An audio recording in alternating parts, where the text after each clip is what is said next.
Yamaha Aerox 155 version 3 ang isa sa mga malulupit na scooter na nilabas ngayong taon at alam ko na isa ka sa mga may gusto at nangangarap magkaroon ng scooter na ito. Ano nga ba ang mayroon sa bagong Yamaha Aerox 155? Yan ang ating aalamin ngayon. Tara!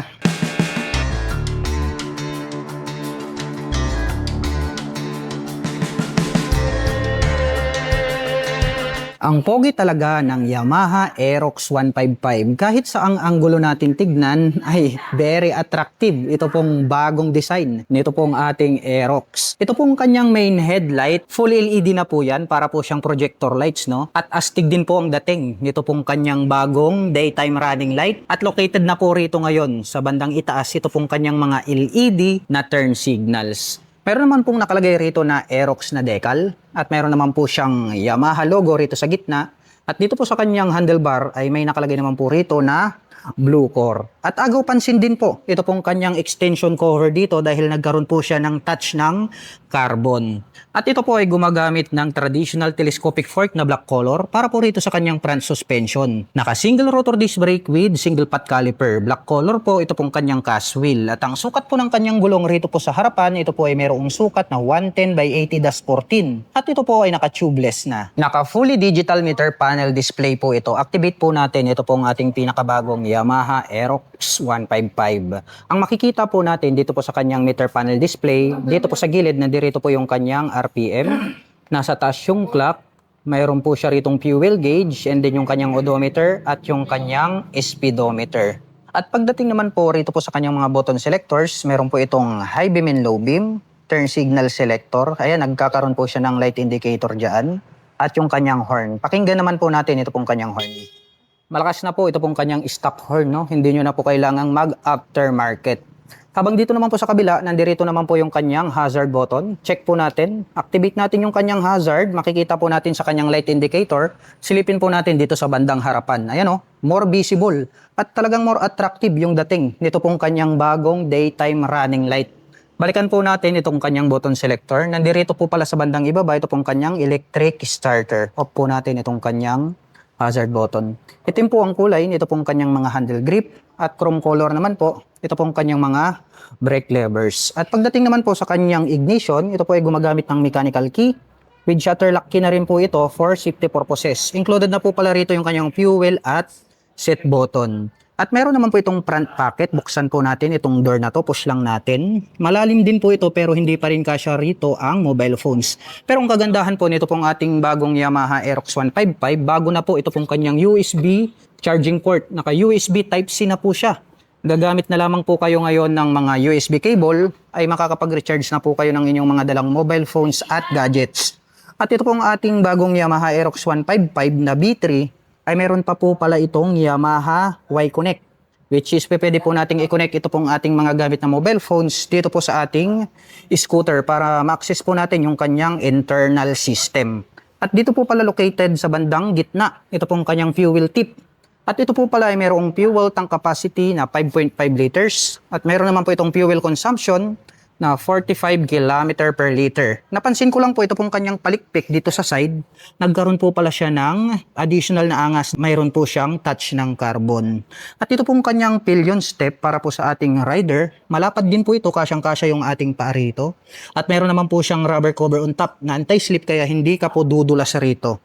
At ito pong kanyang upuan, napakalapad. Ang lapad po talaga nito pong kanyang upuan, no? Komportableng sakyan. At makikita po natin yung pagkakatahi ngayon ay pabilog. Unlike po dun sa version 2 is para po siyang hugis puso. Matibay po ito pong kanyang pagkakatahi. At black color naman po, ito pong kanyang seat cover. Ang Yamaha Aerox 155 po ay meron po itong seat height na 790mm at meron naman po itong ground clearance na 145mm. Ngayon naman po ay susubukan nating sakyan para maipakita ko po sa inyo kung gaano nga ba ito kataas. Para po sa mga magtatanong, ang height ko po ay 5'6". Makikita nyo naman, lapat na lapat po yung ating mga paa. Kaya talagang more comfortable po ito para po sa mga tulad ko na 5'6" in height. At sa tansya ko naman ay kayang-kaya po itong maabot ng mga 5'2" and above. At para po sa mga nakapanood ng video na ito at interesado po kayong maglabas ng panibagong Yamaha Aerox 155 at naghahanap po kayo ng crash guard, rear carrier, top backside partners, motorcycle cover, kay helmet, ay ilalagay ko na lang po yung link dyan po sa description box sa ibaba para hindi na po kayo mahirapang maghanap. Buksan naman po natin ito pong kanyang upuan. Maluwag din po ito pong kanyang underseat compartment at sa tansya ko naman ay kasyang-kasya naman po rito ang isang half-face helmet. Nandirito po pala yung kanyang little visor, no? So, i-install po nila yan kapag kumuha po kayo ng panibago. At ang kagandahan po pala nito pong ating Yamaha Aerox 155, no? Nandirito po sa bandang itaas, ito pong kanyang battery compartment. Kaya kahit na baha, no, malalim yung tubig ulan, ay pwede po natin itong ilusong. At ito naman pong kanyang side profile, parang nagkaroon po siya rito ng hand grip. Ayan, oh. Nandirito po pala yung kanyang grab bar. At may nakalagay naman po rito na liquid gold. At may nakalagay naman po rito na Yamaha logo. At ito po ay equipped with side stand engine cut-off switch. Once po na naka-engage ito pong kanyang side stand, ay hindi na po mag-i-start ito pong ating scooter. So isa po ito sa kanyang mga safety features. Tubular naman po na metal ito pong kanyang center stand. At ito pong ating pillion step para po sa ating backrider. Alloy po ito, kaya hindi po siya kinakalawang.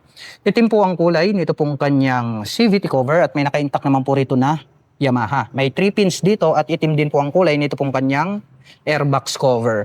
At ito po ay gumagamit ng dual shock absorber para po rito sa kanyang rear suspension.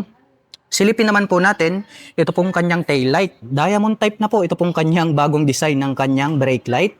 At nakapop up naman po ito pong kanyang mga LED na turn signals. Meron po itong plate light. At ito pong kanyang rear fender, ito po yung kanyang nagsisilbing plate holder. Meron po siyang additional na light reflector dito sa bandang ibaba. Mapunta naman po tayo rito po sa kanyang rear braking system. Ito po ay gumagamit ng single rotor disc brake with single pot caliper. Before naka-drum brake po siya, pero dito po sa ating version 3 ay naka-disc brake na po siya. Itim po ang kulay nito pong kanyang cast wheel at ang sukat po ng kanyang gulong rito po sa likuran ay mayroong sukat na 140 by 70-14. At ito po ay naka-tubeless na. Itim po ang kulay nito pong kanyang pipe at head protection guard. At mayroon naman po itong single exhaust. At ito po ay equipped with liquid gold para po rito sa kanyang cooling system. At pag-usapan po natin ang kanyang engine specifications. Ito po ay mayroong 155 cubic centimeter engine displacement. Naka single cylinder, single overhead cam, 4-stroke with 4 valve. At ito po ay nakakapag-provide ng maximum power na 11.3 kW at 8,000 RPM. Habang nakakapagbigay naman po ito ng maximum torque na 14.2 Nm at 6,500 RPM. At ang presyo po ng Yamaha Aerox 155 Standard version 3 ay nagkakahalaga po ito ng 128,900 pesos. At kung gusto mo pong kumuha ng hulugan ay kailangan mo pong mag-down payment ng 10,500 pesos. At meron po itong monthly installment na 5,652 pesos sa loob ng 3 taon.